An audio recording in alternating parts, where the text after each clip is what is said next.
जन्म जन्म का साथ मिला ऐसी करुणा। ओम शांति। संगम युग की ये हीरे तुल्य घड़ियां,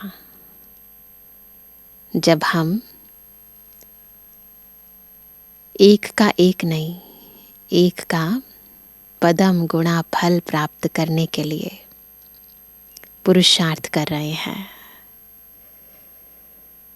संगम युग का ये विशेष जन्म कोटों में कोई में कोई आत्माओं को मिला है। और जितना हम अपने सौभाग्य को सिमरण करते हैं, उतना ये नशा, उतना ये खुशी हमारे पुरुषार्थ के उमंग और उत्साह को और अधिक बढ़ा देती है। जितना जितना ये नशा बढ़ता है, उतना निश्चय और निशाना और पक्का होता जाता है। कई बार कुछ भूलें भी होती हैं, परंतु बाबा उन भूलों को कैसे सुधारें ना, उसकी भी युक्तियां हमें बताते हैं। कई बार कई कारण भी बनते हैं, परंतु उन कारणों का क्या निवारण करें, वो भी बाबा मुरली में हमें बहुत स्पष्ट करके समझाते हैं। इसलिए बाबा कई बार कहते हैं कि एक भी मुरली कभी भी मिस नहीं करनी चाहिए, है ना। तो आज भी बाबा ने मुरली में बहुत बहुत इम्पॉर्टेंट बातें हमें समझाई हैं। यदि भूल हो तो क्या करें, है ना, वो विधियां भी बताई हैं। तो सुनते हैं बाबा की मधुर मुरली। आज है 2 दिसंबर 2023। बाबा के मधुर महावाक्य हैं, मीठे बच्चे समय प्रति समय ज्ञान सागर के पास आओ, यानी मधुबन आओ। ज्ञान रत्नों का वखर यानी सामान भरकर फिर बाहर जाकर डिलीवरी करो। विचार सागर मंथन कर सेवा में लग जाओ। तो अब कई बार कहते हैं बादल भर कर जाओ और फिर वहाँ जाकर बरसात करो। और उसी बात को बाबा फिर दूसरे शब्दों में कहते हैं कि सामान भरकर यहाँ से जाओ और फिर बाहर जाकर डिलीवरी करो। प्रश्न है, सबसे अच्छा पुरुषार्थ कौन सा है? पुरुषार्थ तो बहुत है, इसके बारे में अगर सोचे, विचार करें, समझाएं, बहुत कुछ है। तो सबसे अच्छा पुरुषार्थ कौन सा है? बाप को कौन से बच्चे प्यारे लगते हैं? उत्तर है, किसी का भी जीवन बनाना यह बहुत अच्छा पुरुषार्थ है। बच्चों को इसी पुरुषार्थ में लग जाना चाहिए। किसी का जीवन बन जाए, इससे बड़ा पुण्य कुछ नहीं है। अगर कभी अगर कोई भूल हो जाती है तो उसके बदले में क्या करो? खूब सर्विस करो। कोई भूल हो जाए तो उसके बदले में खूब सर्विस करो, नहीं तो वह भूल दिल को खाती रहेगी। बाप को ज्ञानी और योगी बच्चे ही बहुत प्यारे लगते हैं। कौन से बच्चे प्यारे लगते हैं? ज्ञानी और योगी बच्चे। आज का गीत है, जो पिया के साथ है उसके लिए ज्ञान बरसात है।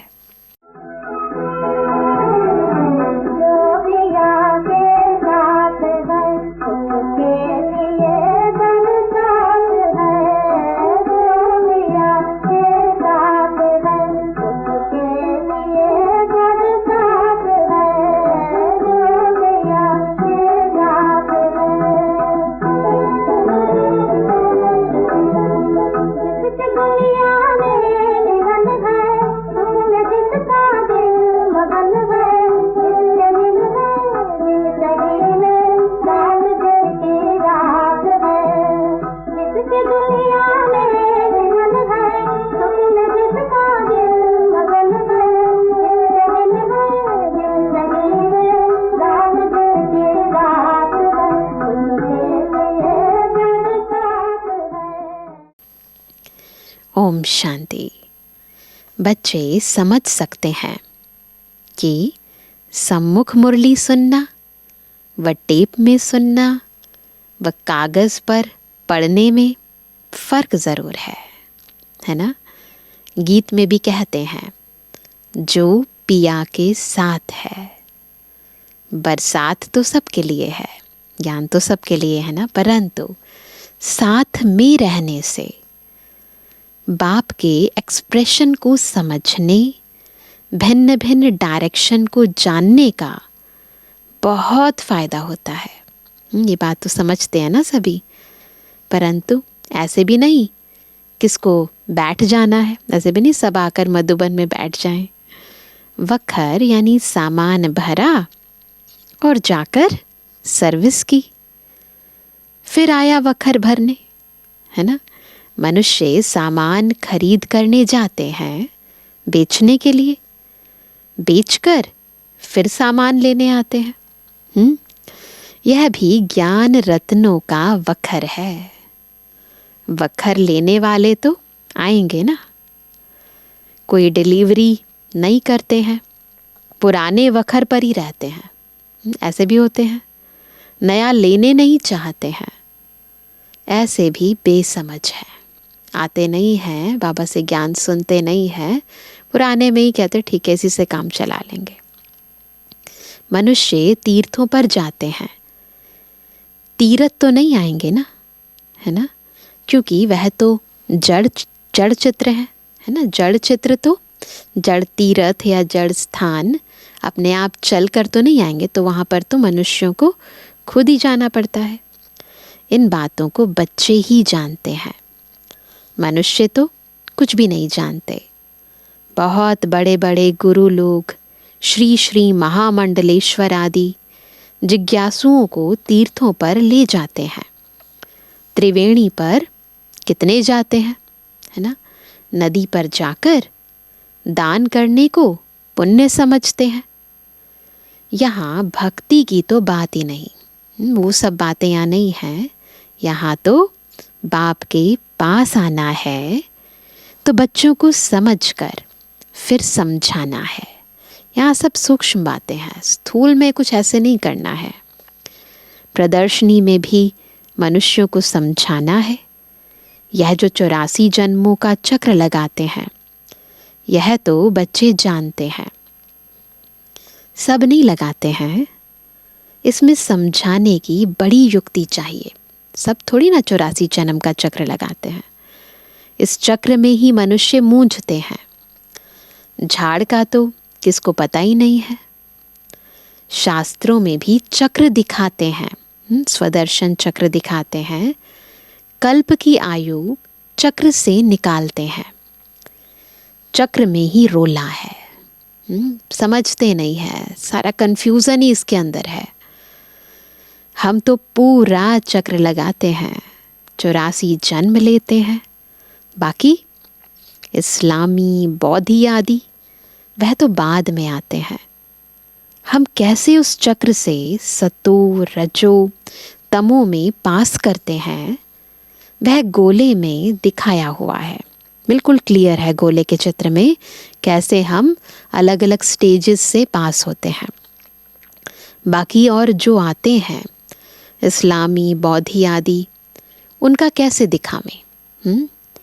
वह भी तो सतो, रजो, तमो में आते हैं। हम अपना विराट रूप भी दिखाते हैं, अलग अलग तरीके से, अलग अलग चित्रों में अलग अलग स्टेजेस दिखाते हैं। सतयुग से लेकर कलयुग तक पूरा राउंड ले आते हैं। चोटी है विराट रूप में, चोटी है ब्राह्मणों की। फिर मुख को सतयुग में, बाहों को त्रेता में, पेट को द्वापर में, फिर टांगों को लास्ट में खड़ा करें। अपना तो विराट रूप दिखाएं, है ना।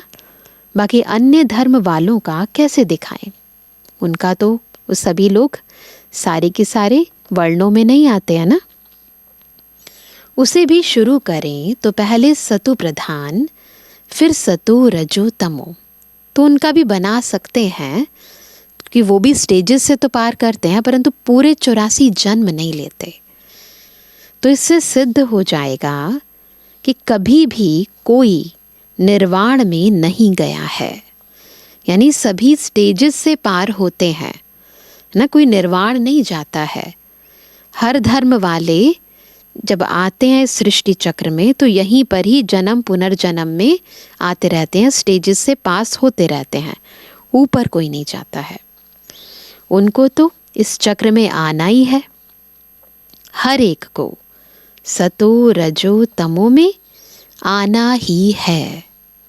इब्राहिम, बुद्ध, क्राइस्ट आदि भी तो मनुष्य थे। रात में बाबा को बहुत ख्याल चलता है, ख्यालात में फिर नींद का नशा उड़ जाता है। देखो ब्रह्मा बाबा की स्थिति, नींद फिट जाती है। समझाने की बड़ी अच्छी युक्ति चाहिए, समझाने का तरीका बहुत अच्छा होना चाहिए। उनका भी विराट रूप बनाना पड़े, उनका भी पैर पिछाड़ी में ले जाएं, फिर लिखत में समझाएं। बच्चों को समझाना है, क्राइस्ट जब आते हैं उनको भी सतो रजो तमो से पास करना पड़ता है। सतयुग में तो वह आते नहीं, आना तो बाद में है। कहेंगे क्राइस्ट हेवन में नहीं आएगा, यह तो बना बनाया खेल है, ऐसे नहीं कर सकते, कुछ चेंजेस कर सकें, रेडीमेड है। तुम जानते हो क्राइस्ट के आगे भी धर्म थे, फिर वो ही रिपीट करना है। ड्रामा का राज समझाना होता है। पहले पहले तो बाप का परिचय देना है, ये सेवा की विधि है।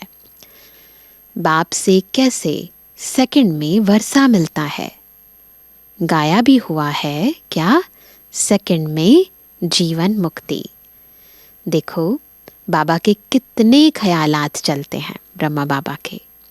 बाबा का पाठ है विचार सागर मंथन का, God fatherly birth right now और नेवर। अभी नहीं तो कभी नहीं, अक्षर लिखा हुआ है। जीवन मुक्ति अक्षर लिखना है।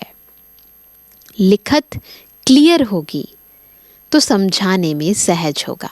ब्रह्मा बाबा के ख्यालात चलते ना, क्या यूज़ करें जिससे लोग ध्यान से समझें, क्लियर करके समझें। तो बाबा बता रहे हैं जीवन मुक्ति का वर्षा मिला। जीवन मुक्ति में राजा रानी प्रजा सब हैं, तो लिखत को भी ठीक करना पड़े। बिगिर चित्र भी समझाया जा सकता है, सिर्फ इशारे पर भी समझाया जा सकता है। यह बाबा है, यह वर्षा है। जो योग युक्त होंगे वह अच्छी रीति समझा सकेंगे, है ना। ज्ञान का तीर तब लगेगा जब योग की धार होगी, है ना, नहीं तो नहीं लगेगा। तो जो योग युक्त होंगे वो अच्छी रीति समझा सकेंगे। सारा मदार योग पर है। योग से बुद्धि पवित्र होती है, तब ही धारणा हो सकती है। इसमें देही अभिमानी अवस्था चाहिए। ये बार बार अभ्यास बाबा करने को कहते हैं। पहले देही अभिमानी स्थिति, फिर बाबा के साथ योग। सब कुछ भूलना पड़े, शरीर को भी भूलना है। बस अब हमको वापस जाना है। यह दुनिया तो खत्म हो जाने वाली है। बिल्कुल ऐसे ऐसे अंदर ही अंदर फीलिंग आनी चाहिए। इस यानी बाबा के लिए तो सहज है, क्योंकि इनका धंधा ही यह है, सबको बाबा का परिचय देना, सबको शिव बाबा से मिलाना। सारा दिन बुद्धि इसी में लगी हुई है। अच्छा, जो गृहस्थ व्यवहार में रहते हैं उनको तो कर्म करना है। स्थूल कर्म करने से वह बातें भूल जाती हैं। बाबा की याद भूल जाती है। सबका अनुभव है इसमें। बाबा खुद अपना अनुभव सुनाते हैं। ब्रह्मा बाबा, बाबा को याद करता हूँ, बाबा इस रथ को खिला रहे हैं, ऐसे फीलिंग आती है, फिर भूल जाता हूँ। तो बाबा विचार करते हैं, जबकि मैं भी भूल जाता हूँ, तो इन विचारों को कितनी तकलीफ होती होगी। तो बाबा कितना समझते हैं, हम बच्चों की स्थिति को समझते हैं। अंडरस्टैंडिंग जिसे कहते हैं ना, कि बच्चों के ऊपर क्या बीतती होगी। तो बाबा कहते हैं, इस चार्ट को बड़ा कैसे सकते होंगे। प्रवृत्ति मार्ग वालों के लिए मुश्किल है, कठिन तो है पर इम्पॉसिबल कुछ नहीं है, उन्हों को फिर मेहनत करनी पड़े। बाबा समझाते तो सबको हैं, जो पुरुषार्थ करते होंगे वह रिजल्ट लिख भेज सकते हैं। बाबा जानते हैं बरोबर डिफ़िकल्ट है। बाबा कहते हैं रात को मेहनत करो, रात यानी अमृत वेले। तो बाबा बताते हैं अगर अमृत वेले मेहनत करोगे तो इजी हो जाएगा, तुम्हारा थक सारा उतर जाएगा। अगर तुम योग युक्त हो, विचार सागर मंथन करते रहेंगे तो थकावट नहीं होगी। क्योंकि क्या कहते हैं, थक जाते हैं, फिर बाबा की याद कैसे रहे। तो बाबा कहते हैं अगर तुम योग करोगे तो थकावट भी मिट जाएगी, अगर विचार सागर मंथन करते रहेंगे तो। बाबा अपना अनुभव बताते हैं, कब और बातों तरफ बुद्धि चली जाती है तो माथा गर्म हो जाता है।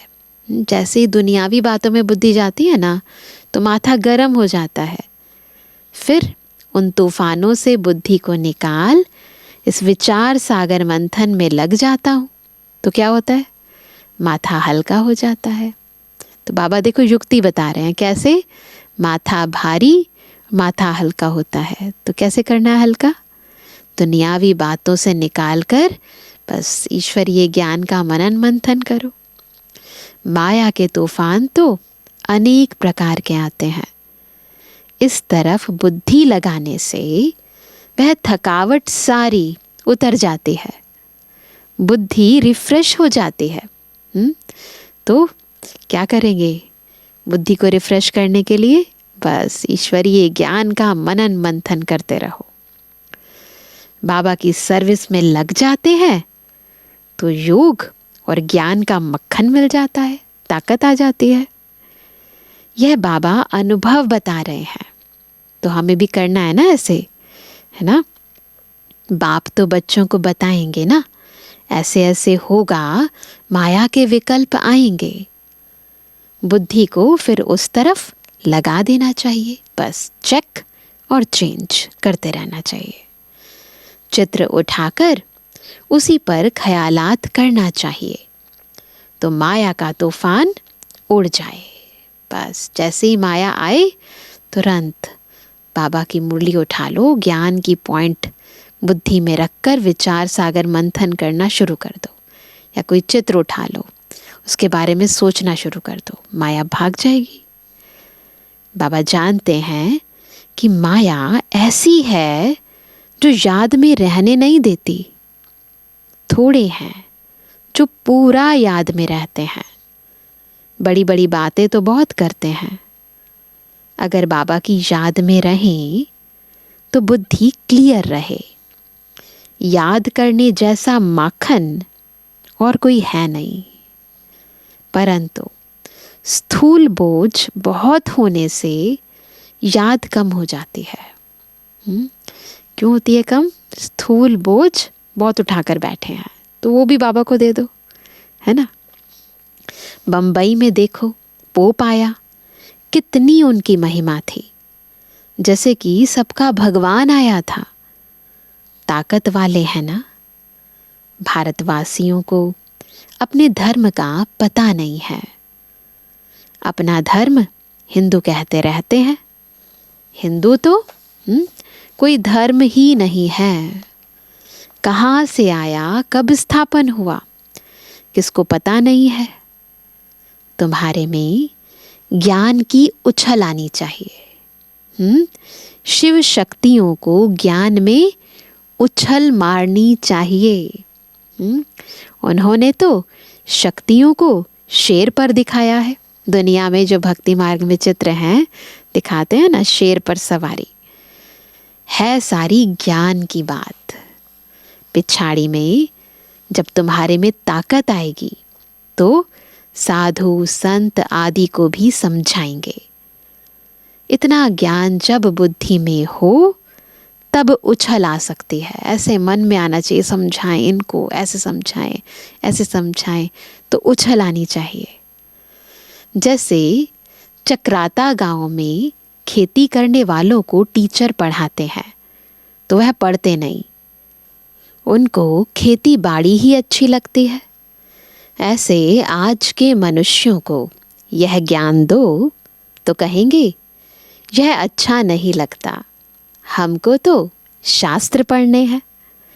परंतु भगवान साफ कहते हैं, क्या? जप तप दान पुण्य आदि से अथवा शास्त्र पढ़ने से मेरे को किसी ने नहीं पाया है। ड्रामा को नहीं जानते, वह थोड़े ही समझते हैं नाटक में एक्टर्स हैं, ऐसे नहीं समझते। पाट बजाने यह चोला लिया है, यह है ही कांटों का जंगल। सब आत्माएं विकारों में फंसी हुई हैं तो समझती नहीं हैं। एक दूसरे को कांटा लगाते, लूटते, मारते रहते हैं। सूरत भल मनुष्य की है परंतु सीरत बंदर जैसी है, यानी पूरे विकारी हैं। बाप बैठ बच्चों को समझाते हैं, कोई नया सुने तो गर्म हो जाए, बच्चे थोड़ी गर्म होंगे। बाप कहते हैं मैं बच्चों को ही समझाता हूँ। बच्चों को तो माता पिता कुछ भी कह सकते हैं, है ना। बच्चों को बाप चमाट भी मारे, है ना, तो दूसरा थोड़ी कुछ कर सकता, कुछ भी कर सकते हैं। माता पिता का तो फर्ज है बच्चों को सुधारना, परंतु यहाँ लॉ नहीं है, हाथ उठाने का लॉ नहीं है। जैसा कर्म मैं करूँगा मुझे देख और भी करेंगे। याद रखना है, कुछ भी करने से पहले सोचना है कि मुझे कितने लोग देख रहे हैं, कितने लोग मुझे फॉलो करने वाले हैं। तो बाबा ने जो विचार सागर मंथन किया वह भी बतलाया ताकि हम भी फॉलो करें। यह पहला नंबर में है, इनको 84 जन्म लेने पड़ते हैं। तो और भी जो हेड्स यानी धर्म स्थापक हैं वे फिर निर्वाण में कैसे जाएंगे? तो जो नंबर 1 आत्मा है वो भी इस दुनिया में है, तो बाकी कैसे जाएंगे? उनको सतो रजो तमो में ज़रूर आना है। पहला नंबर में लक्ष्मी नारायण हैं जो विश्व के मालिक हैं, उन्हों को भी 84 जन्म लेने पड़ते हैं। मनुष्य सृष्टि में जो हाईएस्ट न्यू मैन है ना, उनके साथ न्यू वुमेन भी चाहिए, नहीं तो वुमेन बगैर पैदाइश कैसे होगी? सतयुग में न्यू मैन है कौन? यह लक्ष्मी नारायण है ना। ओल्ड से ही न्यू होते हैं, यह तो ऑल राउंड पार्ट वाले हैं।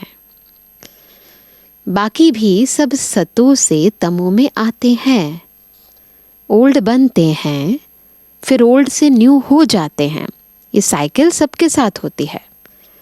जैसे क्राइस्ट पहले न्यू आया, फिर ओल्ड बनकर गया, फिर न्यू होकर आएगा अपने टाइम पर। यह बात बड़ी समझने की है। इसमें योग अच्छा चाहिए, पूरा सरेंडर भी चाहिए, तब ही वर्षे का हकदार बन सके। समझदार भी चाहिए और पूरा सरेंडर भी चाहिए। सरेंडर होगा तो फिर बाबा डायरेक्शन भी दे सकेंगे कि ऐसे ऐसे करो। बाबा का फिर हक बनेगा ना बताने का। कोई सरेंडर है, फिर कहता हूँ कि व्यवहार में भी रहो तो बुद्धि का मालूम पड़े। व्यवहार में रहते हुए ज्ञान उठाओ, पास होकर दिखाओ। गृहस्थ व्यवहार में रहो, है ना, पास होकर दिखाओ। तो बाबा कहते हैं गृहस्थ में नहीं जाना, ब्रह्मचारी होकर रहना तो अच्छा है ना। गृहस्थी में रहना एक अलग बात है, परंतु व्यवहार में कैसे आ रहे हैं? अगर पवित्र होकर व्यवहार में आ रहे हैं तो जैसे सरेंडर है। बाबा हर एक का हिसाब भी पूछते हैं। मम्मा बाबा की पालना ली है तो फिर कर्ज भी उतारना है तो बल मिलेगा। नहीं तो बाप भी कहेगा कि हमने इतनी मेहनत कर पालना की, हाँ, और हमको छोड़ दिया। हर एक की रग देखनी पड़ती है, फिर डायरेक्शन दिए जाते हैं। कोई कमज़ोर आत्मा है तो उसको उसी अनुसार डायरेक्शन दिए जाते हैं ना। थोड़ा स्ट्रिक्ट बातें बोली जाएं तो फिर क्या होगा, तो टूट जाएगा। तो इसलिए बाबा देखते हैं आत्मा कैसी है, उस अनुसार फिर उसको डायरेक्शन देते हैं। समझो इनसे भूल हो जाती है तो बाप उसको अभूल कराए ठीक कर देते हैं। देखो शिव बाबा यह भी कदम कदम श्रीमत पर चलते रहते हैं, है ना। ऐसी स्थिति है कि हम कदम कदम श्रीमत पर चल रहे हैं तो बाबा भूल को भी अभूल कर देते हैं। परंतु फिर स्थिति भी ऐसी होनी चाहिए ना। कब नुकसान हो जाता है तो समझते हैं ड्रामा में था, आगे फिर ऐसी बात होनी नहीं चाहिए। भूल तो अपने दिल को खाती है, गलती हो जाती है तो दिल तो खाती है ना। भूल की है तो उसकी एवज में फिर बहुत सर्विस में लगना चाहिए। पुरुषार्थ बहुत करना चाहिए। कोई का जीवन बनाना यह है पुरुषार्थ। गलतियां की हैं तो सुधार सकते हो, कैसे, आगे से नहीं करना और फिर डबल सर्विस करो और ज़्यादा पुरुषार्थ करो। बाबा कहते हैं मुझे योगी और ज्ञानी सबसे प्यारा है। किसको प्यार करते हैं बाबा? जो योगी है, जो ज्ञानी है। योग में रहकर भोजन बनाएं खिलाएं तो बहुत उन्नति हो सकती है। तो उन्नति के लिए क्या करना है? योग युक्त होकर भोजन बनाना भी है और खिलाना भी है। यह शिव बाबा का भंडारा है। तो शिव बाबा के बच्चे ज़रूर ऐसे योग युक्त होंगे।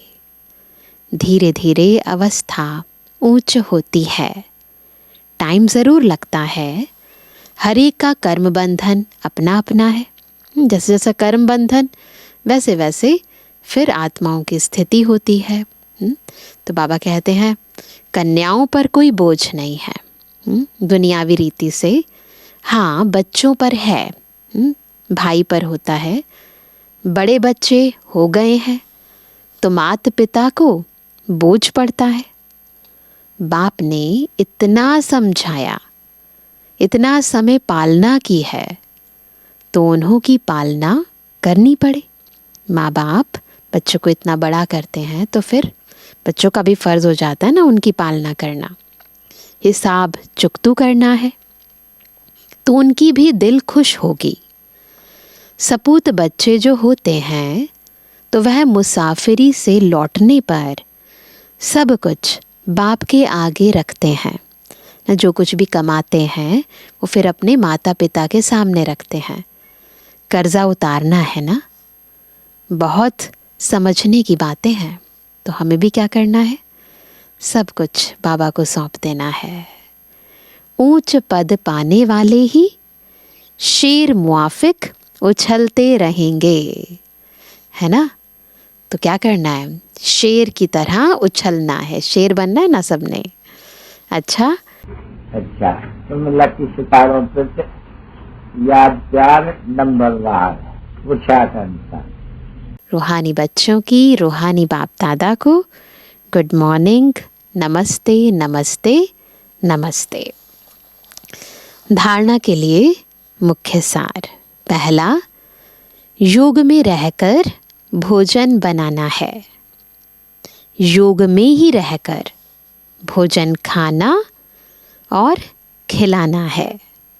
दूसरा, बाबा ने जो समझाया है उस पर अच्छी रीति विचार सागर मंथन कर योग युक्त हो औरों को भी समझाना है ना। वरदान है स्व परिवर्तन और विश्व परिवर्तन की जिम्मेवारी के ताजधारी, सो विश्व राज्य के ताजधारी भव। कैसे बनेंगे ना, विश्व राज्य अधिकारी, विश्व ताजधारी, है ना। जब स्व परिवर्तन से विश्व परिवर्तन की जिम्मेवारी का ताज अपने सिर पर पहनेंगे, है ना। जैसे बाप के ऊपर, प्राप्ति के ऊपर हर एक अपना अधिकार समझते हो, ऐसे स्व परिवर्तन और विश्व परिवर्तन दोनों के जिम्मेवारी के ताजधारी बनो। कौन कौन सी जिम्मेवारी? स्व परिवर्तन और विश्व परिवर्तन। तब विश्व राज्य के ताज अधिकारी बनेंगे। वर्तमान ही भविष्य का आधार है, तो वर्तमान में क्या बनेंगे?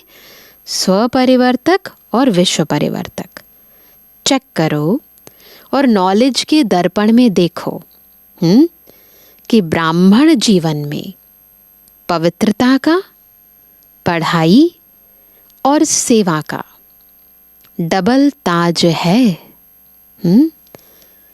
दो ताज, एक है पवित्रता का ताज, दूसरा है पढ़ाई और सेवा का डबल ताज है। यदि यहाँ कोई भी ताज अधूरा है तो वहाँ भी छोटे से ताज के अधिकारी बनेंगे। तो बड़ा ताज लेना, छोटा ताज। तो अभी से ही पवित्रता का ताज, ज्ञान और सेवा का ताज, है ना। स्व परिवर्तन, विश्व परिवर्तन, तो बनेंगे विश्व के ना ताज के अधिकारी और बड़े ताज के अधिकारी। स्लोगन है सदा बाप दादा की छत्र छाया के अंदर रहो तो विघ्न विनाशक बन जाएंगे। कैसे बनेंगे विघ्न विनाशक? जब बाप दादा की छत्र छाया के अंदर रहेंगे। तो आज सभी क्या होमवर्क करेंगे? बाबा ने ना मुरली में भी ड्रिल कराई। क्या करना है? अभी अभी बिल्कुल सब कुछ भूल जाना है। ये ड्रिल करेंगे आज सारे दिन में, जब जब टाइम मिले सब कुछ भूलकर अपने को आत्मा निश्चित करके बाबा की याद में बिल्कुल समा जाना है। देह को, दुनिया को, दुनिया की बातों को बिल्कुल भूलकर अशरीरी बनना है, देही अभिमानी बनना है और बाबा की याद में, बाबा के लव में लीन हो जाना है। ये अभ्यास बार बार करेंगे। अच्छा, ओम शांति।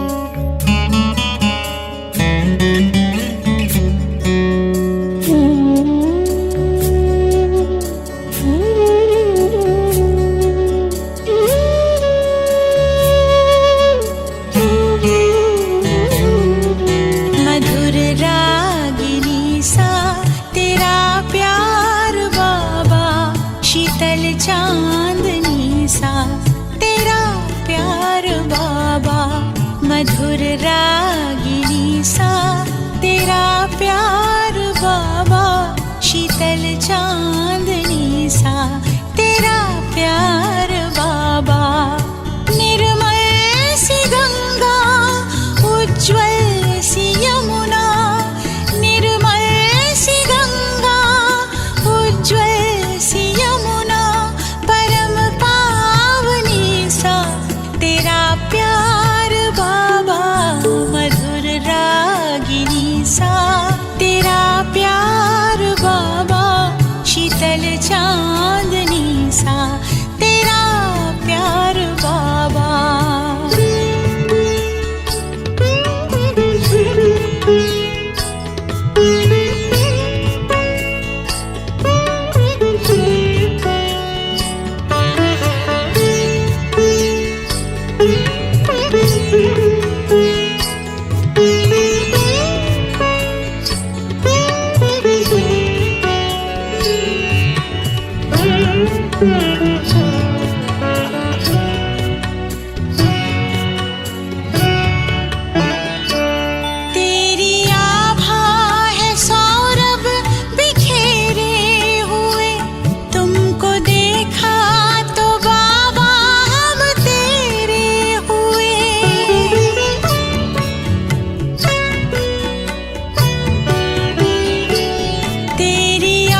मिली है बेशुमार बाबा, मधुर रागिनी सा तेरा प्यार बाबा।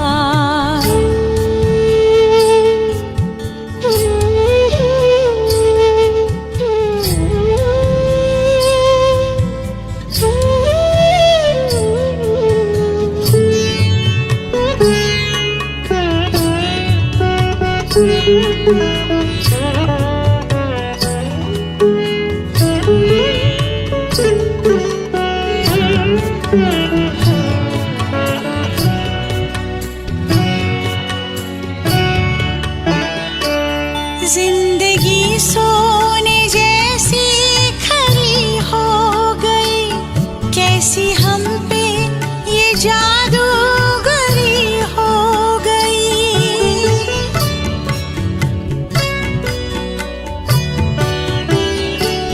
जिंदगी सोने जैसी खरी हो गई, कैसी हम पे ये जादूगरी हो गई।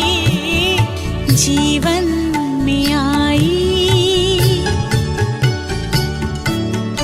जीवन में आई अब बाहर बाबा, मधुर रागिनी सा तेरा प्यार बाबा।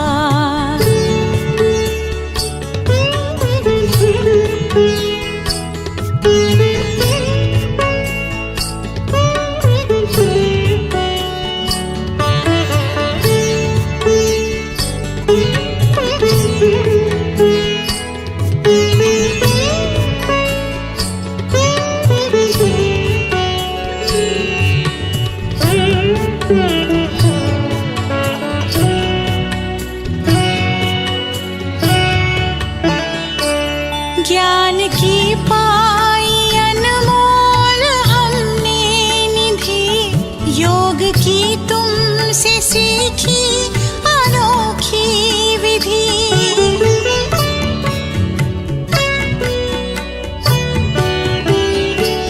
ज्ञान की पाई अनमोल हमने निधि, योग की तुमसे सीखी अनोखी विधि। हमें ले चले हो,